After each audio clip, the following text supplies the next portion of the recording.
Hello and welcome to this edition of World at War. My name is Mohammed Saleh. The Thailand-Cambodia conflict dramatically reignited on the 7th of December, with both sides trading accusations of being the agent provocateur. Since then, at least about 20 people have been killed and more than 700,000 people have fled the border areas near where the fighter jets, tanks and drones have been deployed in this latest round of fighting between the two neighbouring nations. This week's clashes are the deadliest since the 5 days of fighting in July, in which dozens of people have been killed and hundreds of thousands have been displaced on either side. On Friday night, after speaking to both prime ministers, the American President Donald Trump announced on social media that the two countries had agreed to a ceasefire and will again uphold the previously signed peace agreement. But the fighting has continued even on early Saturday morning, with both sides continuing to bomb and also resort to artillery exchanges. Our next report gets you the details.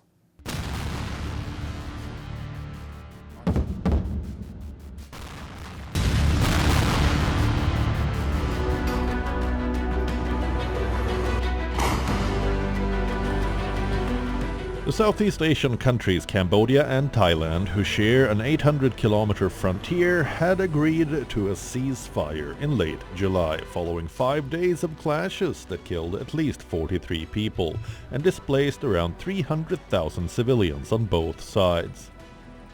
The truce, which began on the 29th of July, had come following intervention by U.S. President Donald Trump, Chinese diplomats and Malaysian Prime Minister Anwar Ibrahim, who chairs the Association of Southeast Asian Nations, or ASEAN bloc.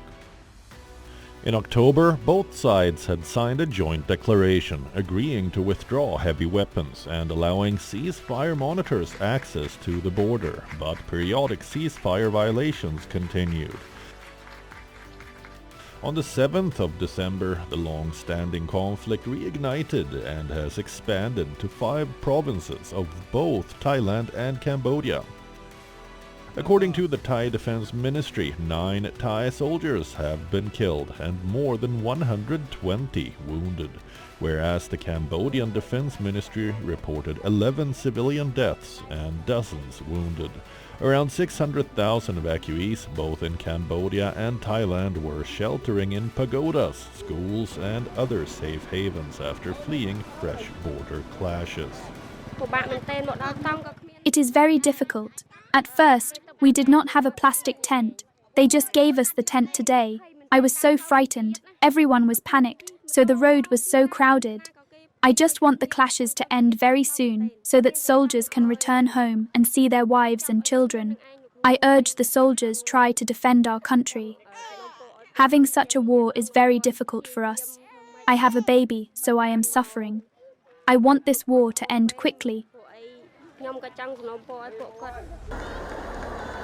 On Wednesday, Pope Leo XV called for a ceasefire and offered his prayers for those fleeing the fighting at his weekly audience at the Vatican, as U.S. President Donald Trump vowed to intercede to stop the fighting. Stranded evacuees were split over the expected intervention of U.S. President to end the decades-long border dispute.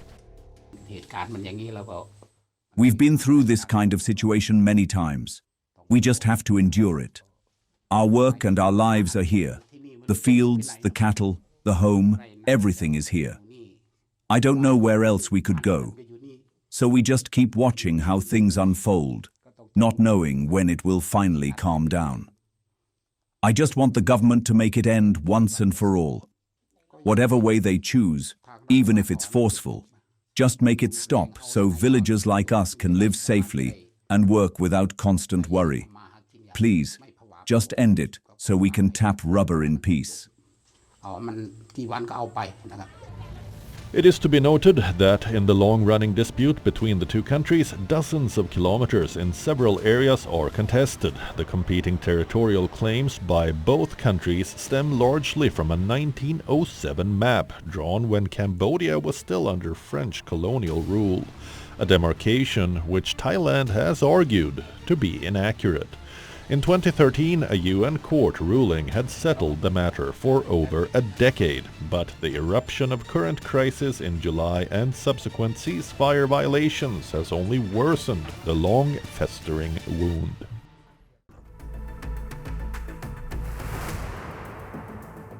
At least 34 people were killed and dozens more were wounded after airstrikes from Myanmar's military junta hit a hospital in the western Rakhine state on Wednesday night.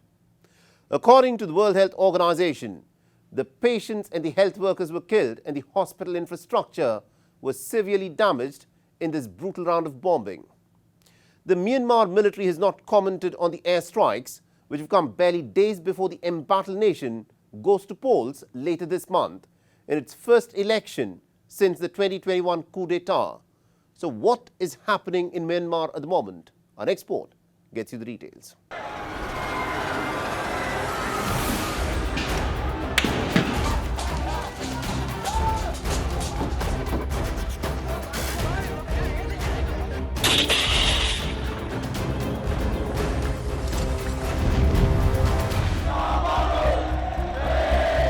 The Southeast Asian nation of Myanmar has been locked in a civil war ever since the military junta deposed the democratically elected civilian government of Nobel laureate Aung San Suu Kyi in a coup d'etat in February 2021. The Myanmar military, once considered the most powerful army in Southeast Asia, has been fighting on multiple fronts against an armed resistance movement, loosely allied with several ethnic minority rebel groups with a bitter history with the military. Thousands have been killed and millions uprooted from their homes in the nearly 5-year-long civil war. Since the 27th of October 2023, an alliance of 3 Myanmar ethnic minority groups, the Tang National Liberation Army, the Arakan Army and the Myanmar National Democratic Alliance Army, collectively known as the Brotherhood Alliance, has launched coordinated attacks on the Myanmar military, delivering multiple setbacks. Reportedly, at one point, Myanmar's military lost control of more than half the country, but seems to have staged a comeback with the recent influx of technology and equipment from China and Russia. The Arakan army is the last one standing as the other 2 factions agreed this year to Chinese brokered truces. In recent months, the military has intensified airstrikes to wrest back territories lost to the ethnic armies. On Wednesday night, the General Hospital of the Mrao Kyu township in western Rakhine state, bordering Bangladesh, was bombed by the military, killing more than 30 and injuring more than 70 people. When we arrived at the hospital this morning, the situation was really terrible. As far as we can tell, 31 people have been killed. We expect the death toll to rise. We have learnt that 68 people have been injured. We expect the number of injured to rise. This is an inhuman act. It is vile and violent. The military council, which has been losing the war for a long time, is jealous of the people. They are targeting the people in retaliation for their defeat. They are saying that they will hold elections on December 28th. Even at this time, they are brutally killing the people. So I have nothing to say. Earlier this year, on the 6th of October, more than 20 people, including children, were killed and more than 40 others were wounded when an army motorized paraglider dropped 2 bombs on a crowd protesting at a religious festival in central Myanmar's Chaungyu township. Myanmar's junta has called for a general election scheduled to start from the 28th of December, touting it as a pathway to political stability.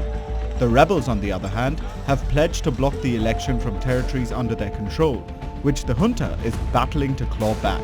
Calling it a sham election, the United Nations has said that the upcoming vote will neither be free nor fair, further expressing concern over the plight of civilians caught in the middle of this fraught process. That the military is being heavy-handed in encouraging voting, and its armed opposition is being very aggressive in discouraging voting. So it is a very fraught process where civilians are the ones caught in the middle. Beijing, however, has emerged as a key backer, saying the general election should restore social stability to its neighbor. In a country where civil liberties have shrunk dramatically under the junta and tens of thousands of political dissidents have been arrested, the upcoming election, instead of strengthening the democratic process, will only offer the junta a veneer of legitimacy.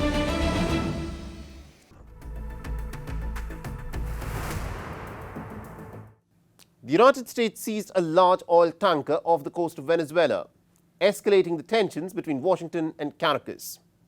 The move comes after a huge U.S. naval buildup in the Caribbean, which the Venezuelan President Nicolas Maduro says is aimed at a regime change to take control of Venezuela's oil reserves by installing a more pliable regime in Caracas. Now, Trump's administration has been constantly piling pressure on Maduro by deploying a fleet of warships and also the world's largest aircraft carrier under the pretext of combating drug trafficking. Venezuela, which is home to the world's largest known oil reserves, has in turn accused Washington of seeking to steal its resources. Now, analysts see this latest action as part of a broader strategy to pressurize the government of Nicolas Maduro. But the larger question here is about the real intentions of Donald Trump's military deployment in the Caribbean. So has Donald Trump now opened his cards on what he really intends to do in Venezuela? Our next report explores.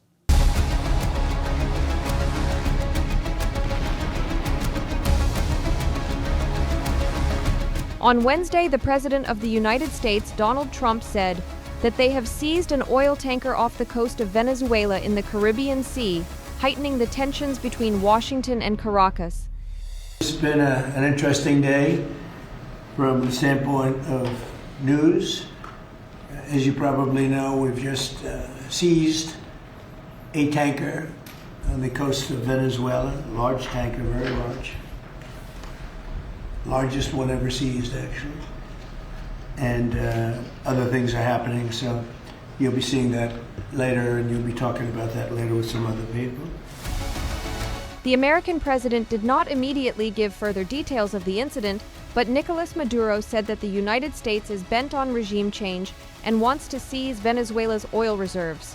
Footage released by the American Attorney General showed armed American soldiers boarding the vessel, which Pam Bondi said was used to transport sanctioned oil from Venezuela and Iran. In response, the Venezuelan President Nicolas Maduro slammed the seizure of the oil tanker from his country, calling it an act of naval piracy. Se robaron el barco. They kidnapped the crew, stole the vessel, and ushered in a new era, that of criminal naval piracy in the Caribbean. So, Venezuela rejects this act of criminal piracy against the entire Caribbean in its entirety. Contra todo el Caribe. On Thursday, the United States Treasury announced further sanctions against 3 relatives of Maduro, labeling 2 of them narco-traffickers operating out of Venezuela. Later, 6 companies shipping Venezuelan oil were also slapped with sanctions. In recent months, the United States has gone about blowing up small boats in the Caribbean Sea along with their passengers, whom Trump has accused of being drug traffickers. It has carried out deadly strikes on more than 23 alleged drug boats in the region, killing at least 87 people. Venezuela, which is home to the world's largest known oil reserves, has in turn accused Washington of seeking to steal its resources. Analysts warn the move could threaten shippers and further disrupt Venezuela's oil exports, as American strikes on boats carrying so-called narco-traffickers continue, along with the ramping up of a huge American military presence in the skies and seas around Venezuela. Is Trump's strategy actually about drugs, or a way to take over Venezuela's oil reserves?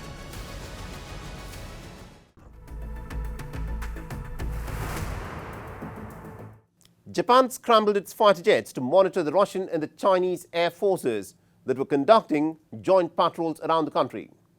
2 Russian Tu-95 nuclear-capable strategic bombers flew from the Sea of Japan towards the East China Sea to rendezvous with 2 Chinese H-6 bombers and also performed what was described as long-distance joint flight in the Pacific.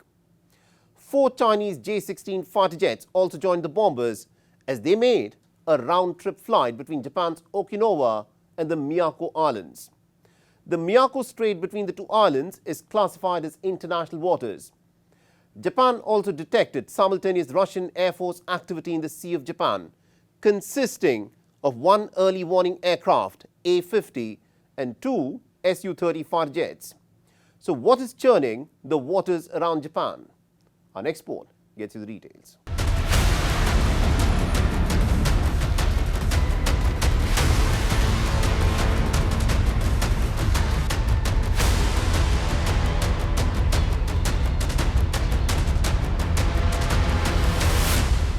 The United States sent nuclear-capable bombers, accompanied by Japanese fighter jets, over the Sea of Japan in the first military show of force by the two allies since a bitter feud erupted between Japan and China last month. The drills included 2 US B-52 strategic bombers and 6 Japanese F-35 and F-15 fighter jets. This follows joint drills by Chinese and Russian strategic bombers and fighters on Tuesday that prompted Japan and South Korea to scramble planes to monitor them. South Korea has lodged a diplomatic protest over the incident. Japan and China have also recently traded accusations that the other side had locked weapon targeting radars onto its planes during the Chinese aircraft carrier drills in the waters near Japan. On Saturday, December 6th, when the radar lock-on incident occurred, a Chinese naval vessel notified a Japan Maritime Self-Defense Force destroyer that it would commence flight training, and that notification was received. However, the self-defense forces received no specific information regarding the scale or airspace in which the Liaoning's carrier-based aircraft would conduct training. Furthermore, there was no NOTAM indicating the time, location, or latitude, longitude of the training, nor were any navigation warnings issued to vessels in advance. Consequently, there was insufficient information to avoid danger. Japan has noted an increase in Chinese military activity around southwest Japan's Okinawa prefecture, which includes several islands close to Taiwan. Japan is concerned some of the drills are a pressure tactic related to a month-long feud between Beijing and Tokyo, but the Chinese side has rubbished these allegations. The Chinese side has stated its serious position on the issue. The facts are very clear. China's exercise and training in relevant waters and airspace fully complies with the international law and international practice. Our maneuvers are professional, standard, and beyond reproach. To activate search radar during flight training is commonly done by carrier-based aircraft of all countries. It's also a normal measure to ensure flight safety. I'd suggest that you ask the Japanese side, why did the Japanese Self-Defense Force fighter jets come to those areas to create this dangerous incident which shouldn't have happened? Are they deliberately harassing China's normal exercise and training and creating tensions? The tensions between China and Japan exploded on the 7th of November when the Japan's Prime Minister Sanae Takaichi, who has been called Japan's Iron Lady, stated that any military action by China on Taiwan will be a question of Japanese survival, and this may warrant Japan to mobilize its military. The US is currently focused on trying to implement what Washington describes as a trade deal agreed on by President Trump and Chinese leader Xi Jinping at the end of October. And interestingly, the Trump administration had not criticized China over the dispute with Japan until this week. To your second question with respect to Japan and China, the president has a phenomenal relationship with the new Prime Minister of Japan, as you know. He was pleased to meet her when we went to Asia a couple of months ago, and they have spoken a few times since. They continue to be engaged with one another, and Japan is a great ally of the United States, as evidenced by their personal relationship and our continued trade relations with Japan. With respect to China, the president also has a good working relationship with President Xi, which he believes is a good thing for our country, and he believes that the United States should be in a position to have a good working relationship with China while maintaining our very strong alliance with Japan. But the joint show of strength by the United States this week points towards a possible churn in the waters of the Pacific. Sanai Takaichi looks determined to challenge the dragon even on the question of Taiwan. Although officially, both Japan and the United States adhere to the One China policy. But the strident rhetoric by Sanai Takaichi has subtly created ripples in the waters of the Pacific.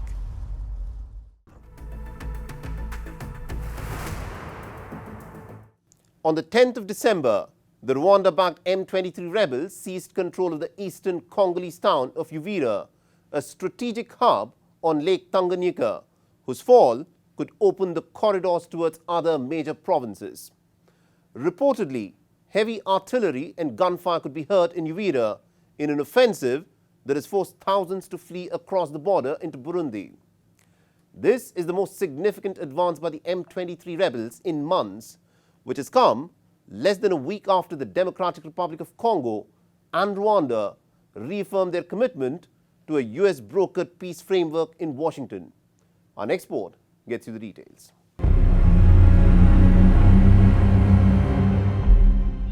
For more than 3 decades, the mineral-rich Eastern Democratic Republic of Congo has been blighted by war.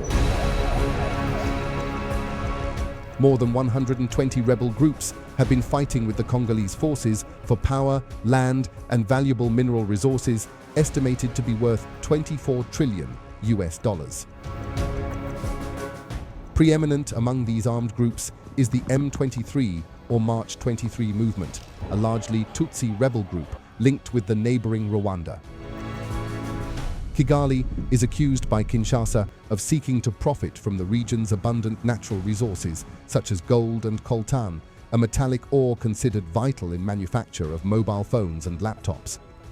On the 4th of December, in an attempt to end one of Africa's longest wars, US President Donald Trump and the leaders of Rwanda and the Democratic Republic of Congo had signed a peace deal. I think you're going to see very quickly, I think you're going to see things happen. This is something that was not doable, according to a lot of people, and not only is it doable, I think it's going to be a great miracle. These two gentlemen are leaders, they're great leaders, and they're going to prove that in the coming months and years. And I think you're going to see very immediate results. I have confidence that that's what's going to happen. Thank you very much, everybody. It is to be noted that the M23 is not part of the US-brokered peace deal and is in separate talks with Democratic Republic of Congo's government in mediation efforts led by Qatar. At the beginning of December, just before Kinshasa and Kigali signed a peace deal in Washington, M23 rebels had launched an offensive in which at least 74 people, mostly civilians, had been killed and about 200,000 people fled their homes in Eastern Democratic Republic of Congo. Not even a week had passed after the signing of the peace deal than the M23 rebels took over strategic parts of the eastern city of Uvira on Wednesday, claiming to have liberated the strategic city. Regarding the gunshots heard yesterday, they told us not to be afraid and that we could go about our business because they are the Liberation Army. They came to free us from the suffering we have endured, and now they are here and asking us to do our work in peace. The strategy is not dissimilar to the one employed in 2 provincial capitals, Goma and Bukavu, that were seized in January and February after a lightning offensive by the M23, backed by Rwanda and its army. Reportedly, the M23, backed by the Rwandan army, used drones, GPS-guided mortars, and jammers during the offensive on Uvira. On the streets of Kinshasa, angry and shocked residents were fearful that the fighting in Uvira could potentially kickstart a chain reaction that could eventually reach the capital. What we also fear today is that finally, with the capture of Uvira, which shows frivolity in security matters and almost opens a corridor to neighboring provinces. I wasn't talking about Katanga as a destination, which would be disastrous for us. But basically today, this situation in Uvira, as I said earlier, is a response to the signed agreement. Because for the rebel movement, there is also a need to make Kinshasa bend. Kinshasa with Rwanda has remained firm, has defined red lines. and the rebel movement FCM23 fears that this position will also be the position imposed at the Doha level, so they need to raise the stakes. On Wednesday, Burundi's Foreign Minister Edouard Bizimana labeled the M23 offensive a humiliation for Washington. The Eastern Democratic Republic of Congo has been racked by conflict for more than 30 years, and several peace deals going back to the 1990s have collapsed. The big question is, can the ill-equipped and poorly paid Congolese forces, allied with a ragtag bunch of militia, halt this latest offensive by M23 rebels?